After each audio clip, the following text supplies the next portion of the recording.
జై గురుదేవ. భారత గణతంత్ర దినోత్సవం అంటే రిపబ్లిక్ డే. ఈ శుభదినాన్ని ఎందరో మహానుభావులు వారి ప్రాణాన్ని సైతం త్యాగం చేసి వారి బలిదానమే పునాదులుగా ఏర్పడిన ఈ భారత స్వాతంత్ర్యాన్ని ఒక్కసారి పరమ పవిత్ర దినంగా భావించి ఆ బలిదానం చేసిన మహాపురుషులు మహాత్ములందరికీ శిరస్సు వంచి నమస్కారం చేస్తూ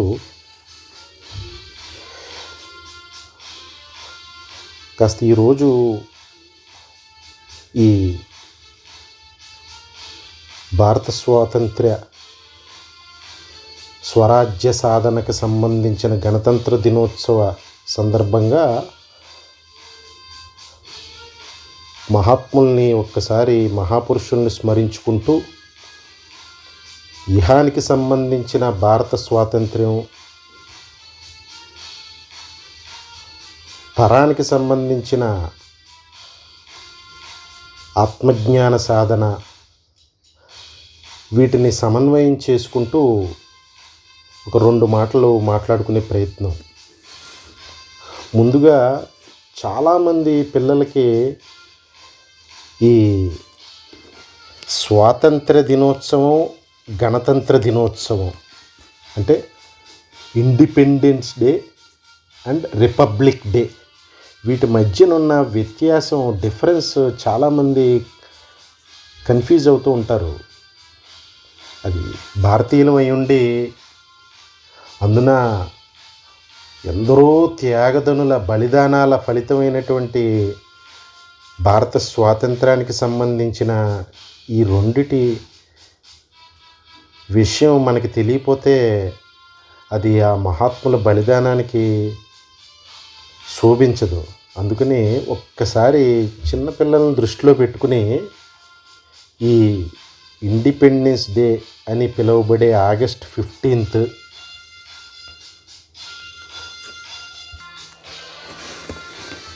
అలాగే రిపబ్లిక్ డే అని పిలువబడే జనవరి 26 తెలుగులో గణతంత్ర దినోత్సవం అంటారు. వీటి మధ్యనున్న చిన్న ప్రధానమైన వ్యత్యాసాన్ని చిన్నపిల్లల గురించి ఒక్కసారి తెరిచి చూసే ప్రయత్నం. ఎందరో త్యాగదనులు సుమారు 200 సంవత్సరాల కాలం పాటు వారి జీవితాలని త్యాగం చేసి తద్వారా ఏర్పడిన భారత స్వాతంత్ర సుదినం ఆగస్టు 15 అంటారన్నమాట. అది ఇండిపెండెన్స్ డే అంటారు. దాన్ని తెలుగులో స్వాతంత్ర దినోత్సవం అని. ఆ రోజునాడు బ్రిటిష్ ప్రభుత్వం, తత్సంబంధ గవర్నమెంటు భారతదేశాన్ని స్వతంత్ర దేశంగా ప్రకటించిన రోజు. దాన్నే తెలుగులో స్వాతంత్ర దినోత్సవం, ఇంగ్లీష్లో ఆగస్ట్ 15th ఇండిపెండెన్స్ డే అని అంటారన్నమాట. మరి ఈ సాధించుకున్న స్వాతంత్రానికి సంబంధించి మనకంటూ ఒక విధి విధానాలు ఏర్పాటు చేసుకోవాల్సిన ఆవశ్యకత ఉంటుంది. కాబట్టి స్వాతంత్రం సాధించిన తర్వాత స్వాతంత్ర సాధన అనంతరం మేధావులు, స్వాతంత్ర సమరయోధులు కలిసి భారతదేశాన్ని ఏ విధంగా మనం పాలించుకునే విధి విధానాలు రూపొందించుకుంటే భారతదేశం సుసంపన్నంగా ఉంటుందో ఆలోచించి రాజ్యాంగాన్ని రూపొందించారన్నమాట. ఆ రాజ్యాంగంలో ఎన్నో విధి విధానాలు, గవర్నమెంటు సంబంధించిన విధి విధానాలు, అన్నీ కూడా పాలనకు సంబంధించిన విధి విధానాలన్నీ కూడా కాన్స్టిట్యుయెన్సీ, రాజ్యాంగం అంటారు తెలుగులో, అనే ఒక పుస్తక రూపంలో రూపొందించబడి జరిగిందన్నమాట. భారతదేశ తత్సంబంధ పాలనా విధి విధానాలు అన్నీ కూడా ఆ రాజ్యాంగంలో, ఆ కాన్స్టిట్యుయెన్సీలో రూపొందించబడి ఉన్నాయన్నమాట. మనం స్వతంత్రం సాధించిన తర్వాత, అంటే ఇండిపెండెన్స్ డే ఆగస్ట్ 15, 1947, 1947 తర్వాత మేధావులు, స్వాతంత్ర సమరయోధులు అందరూ కలిసి భారత రాజ్యాంగాన్ని 3 సంవత్సరాల పాటు కష్టపడి రూపొందించి 1950, అంటే 1950 జనవరి 26 ఈ రోజుని దానికి గౌరవప్రదంగా ఆ రాజ్యాంగాన్ని ఫార్మల్గా అమలులో పెట్టిన ఈ రోజుని జనవరి 26, 1950లో అమలులోకి తీసుకురావడం జరిగిందన్నమాట. ఆ రోజుని రాజ్యాంగం అమలులోకి తీసుకొచ్చి దానికి గౌరవ సూచనగా భారతదేశ ప్రజలందరూ పాటించే రోజు మాట గణతంత్ర దినోత్సవం అంటే రాజ్యాంగం కాన్స్టిట్యుయెన్సీకి గౌరవ సూచనగా గణతంత్ర దినోత్సవం, రిపబ్లిక్ డే జరుపుకుంటాం అన్నమాట. ఇది పిల్లలు గ్రహించవలసింది ప్రధానమైన వ్యత్యాసం ఇండిపెండెన్స్ డేకి, అంటే స్వాతంత్ర దినోత్సవానికి, మరియు రిపబ్లిక్ డేకి, అంటే గణతంత్ర దినోత్సవానికి. ఈ వ్యత్యాసం కాస్త బాలబాలికలు, పిల్లలు, యువత గ్రహించి మన త్యాగదనులు బలిదానం చేసినటువంటి స్వాతంత్ర సమరయోధుల్ని ఒక్కసారి వారి పాదపద్మాలని నమస్కరించుకుంటూ స్మరించుకుంటూ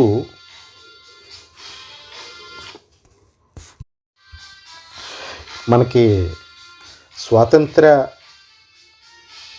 సమరయోధులు అనగానే మనకు తెలుసున్న 4-5 పేర్లు మాత్రమే ఏదో తరచూ చెప్తూ ఉంటారు మన చుట్టుపక్కల ఉన్నవాళ్ళు, మన స్కూల్లో కానీ పిల్లలు, యువత ముఖ్యంగా గ్రహించవలసింది ఏంటంటే సుమారు 200 సంవత్సరాల పాటు కొనసాగిన మహోద్యమం మాట ఈ భారత స్వాతంత్ర సంగ్రామం, ఉద్యమం. కొన్ని పేర్లు మనకి తరచూ వినుండం. స్వాతంత్ర సమరం ఏనాడు స్టార్ట్ అయిందో, మనం గత స్వాతంత్రం వచ్చే ముందున్న 1-2 పేర్లు మాత్రం మనం ఎప్పుడు మన మైండ్లో ఉంటూ ఉంటాయి. గాంధీ గారని, ఇలా కొన్ని పేర్లు, సర్దార్ వల్లభాయ్ పటేల్, లాల్ బహదూర్ శాస్త్రి, ఇటువంటి మహాత్ముల పేర్లు మాత్రం మనం వినుంటాం. కానీ 200 సంవత్సరాల పాటు నిర్విరామంగా కొనసాగిన ఈ మహాసంగ్రామంలో ఎంతోమంది మహాత్ములు, మహాపురుషులు, త్యాగదనులు వాళ్ళ జీవితాన్ని పణంగా పెట్టి ఆత్మార్పణ గావిస్తే ఈరోజు మనం అనుభవిస్తున్న భారతదేశ స్వాతంత్రం అన్నమాట. ఒక్కసారి మనకి తరచూ వినుండని స్వాతంత్ర సమరయోధులను ఒక్కసారి వాళ్ళ పేర్లను స్మరించుకునే ప్రయత్నం చేస్తే, మావేరన్ అలగముత్తు కోని అని ఒక 1710 సంవత్సరంలో స్వాతంత్ర ఉద్యమానికి పునాదులు వేసిన మహాత్ముల మాట వీళ్ళందరూ. పిల్లలు, యువత ఇక్కడ విన్న పేర్లని ఒక్కసారి తర్వాత సమయం దొరికినప్పుడు వాళ్ళ చరిత్రను కనుక గమనించే ప్రయత్నం చేస్తే జీవితానికి కావలసినంత ఉత్సాహాన్ని, ధైర్యాన్ని నింపుతాయి మాట ఈ మహాత్ముల చరిత్రలు. అలాగే భగత్ సింగ్ 1907 సంవత్సరంలోనే చిరుప్రాయంలో చిరుతపులిలాగా ఈ బ్రిటిష్ సామ్రాజ్యం మీద గర్జించిన పులి మాట భగత్ సింగ్. మారుతు పాండియార్, ధీరన్ చిన్నమాలై, జై రాజగురు, పజాసి రాజా, వీరపాండ్య కట్టబొమ్మన్ 1760 సంవత్సరంలో బ్రిటిష్ వాళ్ళ మీద యుద్ధం ప్రకటించిన ధీరశాలి మాట పులి. బాబు కున్వర్ సింగ్, కిట్టూరు చెన్నమ్మ, తితుమీర్, సంగోలి రాయన్న, ఉయ్యాలవాడ నరసింహారెడ్డి, అహ్మదుల్లా షా, మంగల్ పాండే, ధన్ సింగ్ గుర్జార్, మొహమ్మద్ కాసిం నానూటవి, మహమూద్ హసన్ దియోబండి, వివో చిదంబరం పిల్లై, పాసుంపన్ ముత్తురమలిగ తివార్, సేత్ హర్చంద్ర విషందాస్, సుబ్రహ్మణ్య భారతి, డాక్టర్ అంబేద్కర్, అల్లు సీతారామరాజు, మన ఆంధ్రదేశ సింహం మన్యం వీరుడు మాట. ఆ కాలంలో ఈ ఈ మన్యంలో ఉండే గిరిజనుల పట్ల జరుగుతున్న కిరాతకాలు, ఈ బ్రిటిష్ ప్రభుత్వం అధికారులు సలిపే కిరాతకాలని చూడలేక పుట్టుకొచ్చిన స్వాతంత్ర కెరటం మాట అల్లూరి సీతారామరాజు. ఆ మన్యంలో ఉన్న గిరిజనులు పట్ల దైవంగా నిలిచి వారికి జరుగుతున్న అన్యాయం పట్ల బ్రిటిష్ ప్రభుత్వాన్ని నిలదీసి హెచ్చరించి గజగజలాడించిన మన్యం వీరుడు మాట అల్లూరి సీతారామరాజు. అలాగే అరుణ ఆసిఫ్ అలీ, శంభుత్ దత్ శర్మ, టంగుటూరి ప్రకాశం పంతులు గారు, స్వామి శ్రద్ధానంద, సన్యాసులు కూడా స్వాతంత్ర సమరయుద్ధంలో పాల్గొని, సన్యాసం అంటే ముక్కు మూసు కూర్చుండడం కాదు, సమస్తాన్ని పవిత్రీకరించడం అనే మహాత్ములు బోధించిన విషయాన్ని వంట పట్టించుకుని స్వాతంత్ర సమరయుద్ధంలో పాల్గొన్న సన్యాసులు ఎంతోమంది. ఖుదీరామ్ బోస్, చంద్రశేఖర్ ఆజాద్, కొమరం భీమ్, చిత్తరంజన్ దాస్, వీర్ సావర్కర్, రామ్ ప్రసాద్ బిస్మిల్, ఉద్దమ్ సింగ్, హేమూ కలాని, అష్ఫకిల్లా ఖాన్, సచింద్ర బక్షి, మన్మత్ నత్ గుప్తా, వాసుదేవ బల్వంత్ పడ్కే, మతంగిని హజ్రా, అనంత లక్ష్మణ్ కెన్హెరే,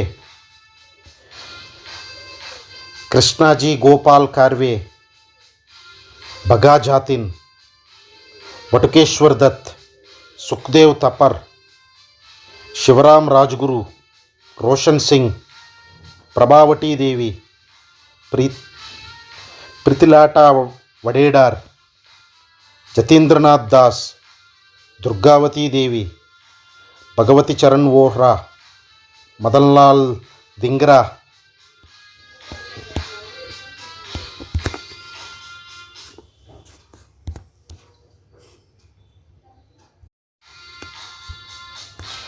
అలాగే లాలా లజపత్ రాయ్, బిపిన్ చంద్రపాల్, బాల్ గంగాధర్ తిలక్, ఎంతోమంది మహాత్ములు. కాస్త ఈ సందర్భంగా ఎప్పుడూ మనం తరచూ విని ఉండని పేర్లు ఒక్కసారి ఆ మహాత్ముల్ని స్మరించుకుని వారి పాదపద్మాలకి హృదయపూర్వకంగా నమస్కారం చేసుకునే ఉద్దేశంతో ఈ మహాత్ముల పేర్లు చెప్పుకున్నమాట.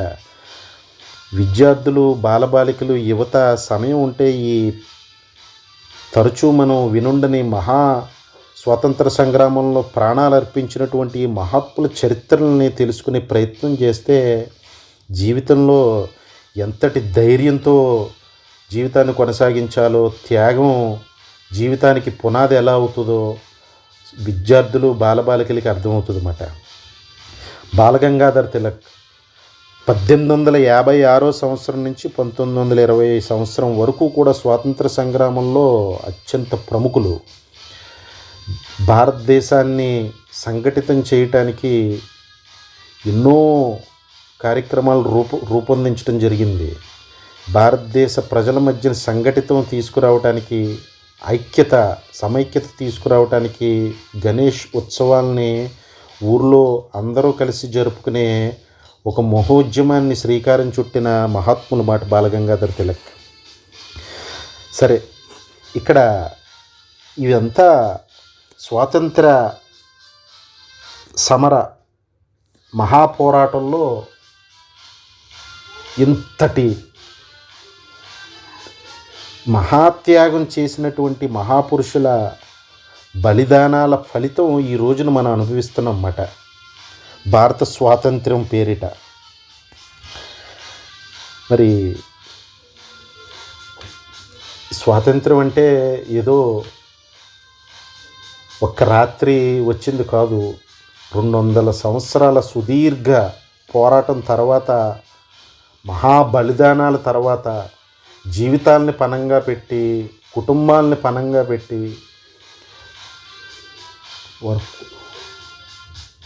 ఎన్నో కష్ట నష్టాలను కూర్చి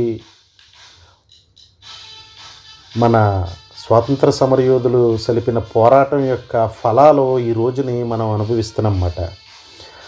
మరి ఇంతటి మహాబలిదానాల తర్వాత లభించినటువంటి ఈ స్వాతంత్ర ఫలాలని మనం అనుభవిస్తున్నప్పుడు భారతదేశ స్వాతంత్ర పౌరుడిగా మనందరం ఎంత కర్తవ్యతానిష్టతో, ఎంత క్రమశిక్షణతో ఉండి అమూల్యమైన ఈ ఫలాన్ని మనం రక్షించుకుని కాపాడుకోవాలో కదా.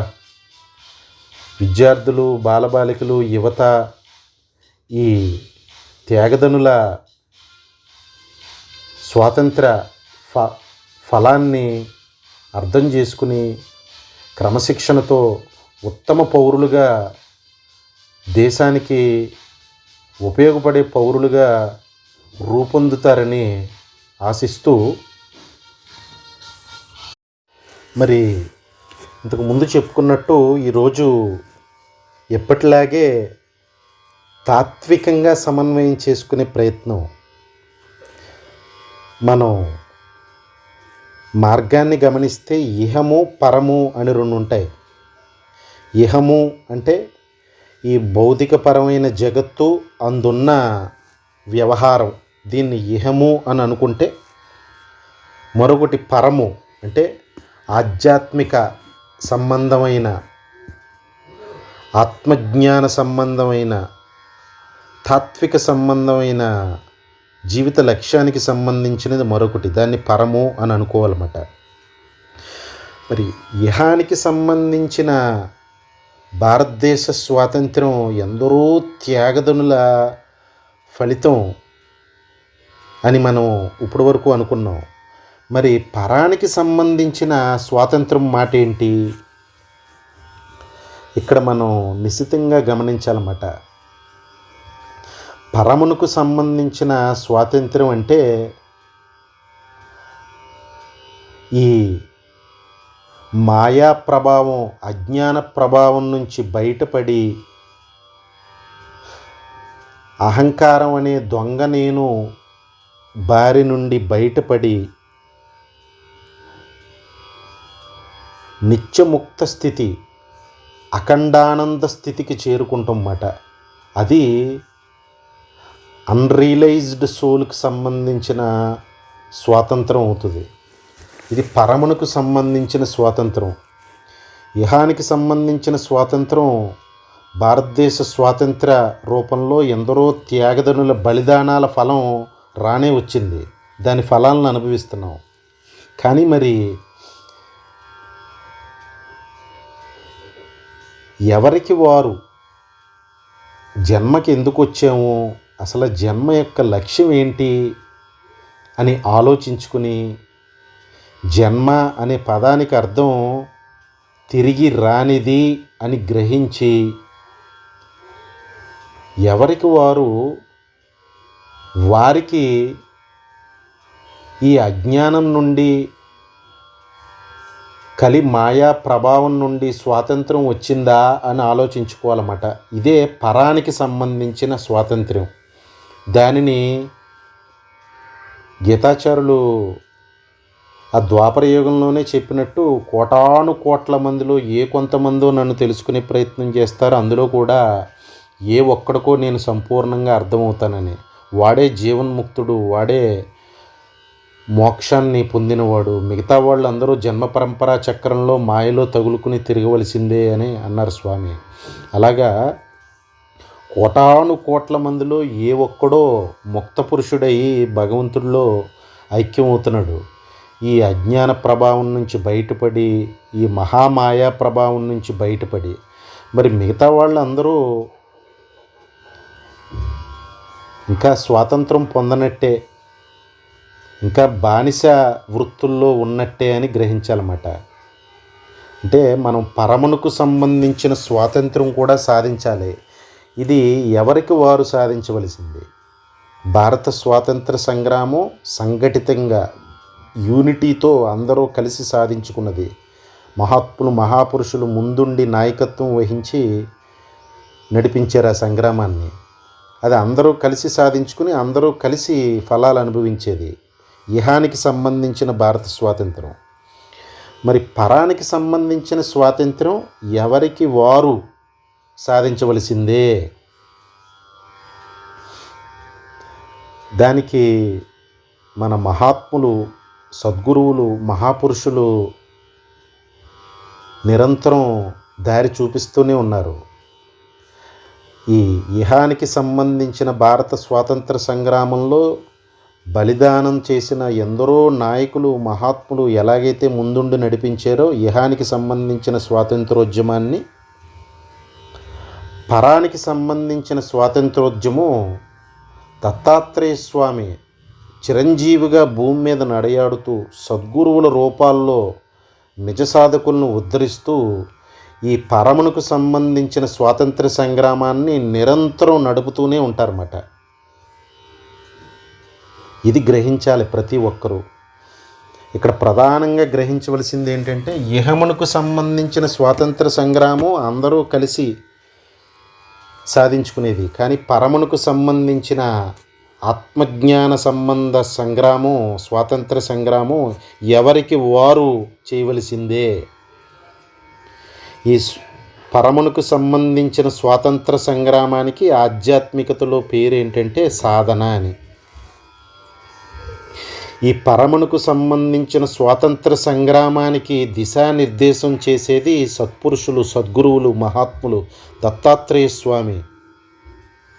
ఇది నిరంతరం సృష్టి ఆరంభం నుంచి గురు రూపంలో ఈశ్వరుడు ఈ పరానికి సంబంధించిన స్వాతంత్ర సంగ్రామానికి సంబంధించిన సూచనలు సాధకులకి అందిస్తూనే ఉన్నారు, ఎప్పటికీ అందిస్తూనే ఉంటారు.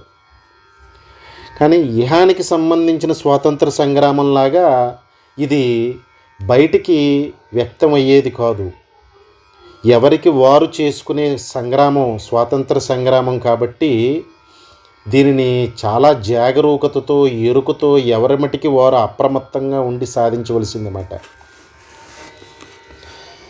ఇంతకుముందు అనుకున్నట్టు దత్తాత్రేయ స్వామి, సద్గురువులు, మహాత్ములు, జీవన్ముక్తులు, మహాపురుషులు అనాదిగా ఈ పరమునకు సంబంధించిన స్వాతంత్రాన్ని ప్రతి ఒక్కరికి అందించడానికి నిరంతరం వారిదైన యజ్ఞం నడుపుతూనే ఉంటారన్నమాట. ఇక్కడ కేవలం ఎవరికి వారు సాధనకు ఉపక్రమించి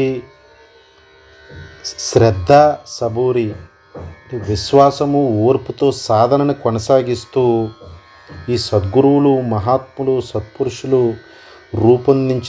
రూపొందించినటువంటి వాళ్ళ అడుగుజాడల్లో సాధన కొనసాగిస్తూ పరమునకు సంబంధించిన స్వాతంత్రం సాధించడమే ఎవరి మటికి వారు తీసుకోవాల్సిన నిర్ణయం అన్నమాట. ఆ మహాత్ములు, ఆ మహాశక్తి నిరంతరం సిద్ధంగానే ఉంది స్వాతంత్రాన్ని అందించడానికి, పరానికి సంబంధించిన స్వాతంత్రం. కానీ మనం ఎవరి మటికి వారు ఈ మాయా ప్రభావం నుంచి బయటపడి జీవిత లక్ష్యం ఒకటి ఉందని గ్రహించి ఈ సాధనకి ఉపక్రమించడమే తరువాయి. ఇక్కడ కాస్త నిశితంగా గమనిస్తే పరమునకు సంబంధించిన స్వాతంత్ర సంగ్రామం అంటే ఈ ఏదైతే జన్మాంతరాల వాసనలో జన్మచక్ర పరంపరలను పడవేసి జీవుణ్ణి ఈ మాయా విషవలయం జన్మచక్ర జనన మరణ చక్రం నుంచి బయటపడకుండా చేస్తున్నాయో, ఈ మాయ నుంచి బయటపడి తాను దేహమాత్రుణ్ణి కాదని, మిథ్యా నేను అనబడేటువంటి అహంకారాన్ని కాదని, తాను ఆత్మస్వరూపుణ్ణి గ్రహించి ఆత్మానుభవంతో జీవన్ముక్త స్థితికి చేరటం పరమణుకు సంబంధించిన స్వాతంత్రం అని చెప్పుకోవాలన్నమాట ఇక్కడ. మరి దీన్ని సాధించడం ఎలాగంటే, ఇహానికి సంబంధించిన స్వాతంత్ర సంగ్రామంలో దేశ ప్రజలందరూ కలిసి పరాయి దేశానికి సంబంధించిన ఆధిపత్యాన్ని తరిమి కొట్టారు. మరి పరమునకు సంబంధించిన స్వాతంత్ర సాధనలో జరగవలసిన సంగ్రామం ఏంటంటే, ఈ నేను అనే అహంకారం పట్ల జరగాలి. తత్సంబంధ వాసనల మూట అయినటువంటి మనస్సు పట్ల జరగాలి. కామక్రోధ లోభమోహ మదమాత్సర్యాలనే దొంగల పట్ల జరగాలి. చెడు తలంపులు చెడు ఆలోచనల పట్ల జరగాలి. అసత్యం అధర్మం అశాంతి పట్ల జరగాలి. ఇవన్నీ కూడా అంతర్గత శత్రువులు మాట, బయట ఉన్నాయి కాదు. ఈ అంతర్గత శత్రువుల పట్ల జరిపే పోరాటమే పరానికి సంబంధించిన స్వాతంత్ర సంగ్రామం మాట. ఇది ఎవరికి వారు వారి లోపల జరపవలసిన సంగ్రామం. ఈ సంగ్రామం జరిపితేనే ఆఖరికి ఈ అంతిమ పరమునకు సంబంధించిన స్వాతంత్ర ఫలమైననే లభిస్తుంది అన్నమాట. అదే ఆత్మజ్ఞానం. ఎప్పుడైతే ఆత్మజ్ఞానం లభించిందో, అది అనుభవం అయ్యిందో, అది నిజమైన స్వాతంత్రం ఆ జీవుడికి. జన్మ పరంపరా చక్రం నుంచి బయటపడి ఆ ఏకాత్మ పరబ్రహ్మంలో ఆ చైతన్యంలో లీనమయ్యే నిత్యానంద స్థితి మాట. అది నిజమైన పరమునకు సంబంధించిన స్వాతంత్రం. అందుకని ఈ ఇహమునకు సంబంధించిన భారత స్వాతంత్ర సంగ్రామానికి కారణమైనటువంటి ఎందరో త్యాగదనుల బలిదానాల్ని మరొక్కసారి నమస్కారం చేసుకుంటూ, పరమునకు సంబంధించినటువంటి జీవిత పరమలక్ష్యమైనటువంటి ఆత్మజ్ఞానానికి దానికి సంబంధించిన విధి విధానాల్ని రూపొందించి మనల్ని నిరంతరం నడిపిస్తున్న ఆ సద్గురుదేవులు, మహాత్ములకి, సత్పురుషులకి, జీవన్ముక్తులకి, వారి పాదపద్మాలకి నమస్కారం చేసుకుంటూ, మన అందరం కూడా ఇహానికి సంబంధించిన దేశ స్వాతంత్రాన్ని నిలబెట్టుకునే ప్రయత్నం చేస్తూ, పరమునకు సంబంధించిన ప్రతి ఒక్కరి జీవిత పరమలక్ష్యమైనటువంటి ఆత్మజ్ఞానం పొందే అంతర్గత స్వాతంత్ర సంగ్రామాన్ని ఎవరికి వారు సద్గురువు మహాత్ముల ఆదేశాన్ని పాటించి అంతర్గత శత్రువుల్ని వధించి నిజమైన స్వాతంత్ర్యం అంటే ఈ నేను అనే మూలతలంపు ఏదైతే కట్టి కుడుపుతుందో జన్మాంతరాల నుంచి, ఆ అహంకారాన్ని ఖండించే సంగ్రామం జరుపుదాం. ఈ మనస్సు ఏదైతే మనిషిని ఆడిస్తుందో ఆ మనస్సుని సమూలంగా నాశనం చేసే స్వాతంత్ర సంగ్రామం చేద్దాం. ఈ కోరికలు ఏదైతే మనిషిని నిలవనీయకుండా పరిగెట్టిస్తున్నాయో ఆ కోరికలని సమూలంగా నాశనం చేసే స్వాతంత్ర సంగ్రామం చేద్దాం. ఈ కామక్రోధ లోభమోహ మదమాత్సర్యాలనే దొంగలు ఏవైతే లోపల జొరబడినాయో వాటిని నాశనం చేసే స్వాతంత్ర సంగ్రామం చేద్దాం. నిష్కామ కర్మ అనే యజ్ఞం చేద్దాం. అహేతుక భక్తి అనే పరమ యజ్ఞం చేద్దాం. సద్గురు సేవ అనే మహాయజ్ఞం చేద్దాం. వైరాగ్యం అనే ఒక మహాసంకల్పాన్ని తీసుకుని కోరికలను తగ్గించుకుని అంతర్గతమైన శత్రువుల్ని వధించి సమూలంగా నాశనం చేసి ఎవరికి వారు పరమఫలమైనటువంటి పరానికి సంబంధించిన స్వాతంత్ర్యం ఆత్మజ్ఞానాన్ని పొంది జీవన్ముక్తుడిగా నిత్యానంద స్థితికి చేరుకునే సాధనని ఎంతో ఉత్సాహంతో విశ్వాసంతో పట్టుదలతో కొనసాగించి ఎవరికి వారు సాధించుకునేటువంటి ఆత్మజ్ఞాన సంబంధ స్వాతంత్ర సంగ్రామాన్ని మరింత ఉత్సాహంతో సద్గురువుల అనుగ్రహంతో ముందుకు తీసుకెళ్లే ప్రయత్నం చేద్దాం. సర్వం శ్రీ సద్గురార్పణమస్తు. జై గురుదత్త.